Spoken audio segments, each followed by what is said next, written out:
Jadi ceritanya begini mulanya. Bacang ya boleh dibagi kan sama tetangga sebelah gitu. 3 hari tuh diemplop aja kan bacangnya gede bulat gitu kayak mangga. Wangi banget. Penasaran kan?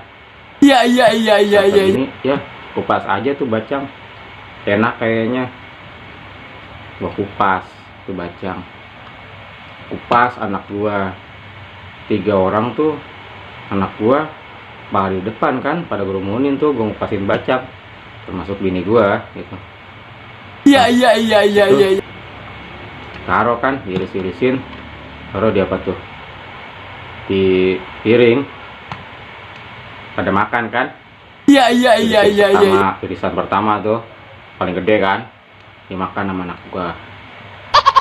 Nggak komentar sih anak gua. Ya gua juga nggak tahu, pikir gua juga enak, gua belum makan. Iya. Irisan kedua bini gua kan minta. Iya. Makan sama dia. Dapat 2 kali gigitan, dia komentar. Ya, kok bau sabun? Gua baru inget. Oh iya, pisaunya gua kagak cuci. Tadi siang gua mau pas rinso cair pakai pisau itu.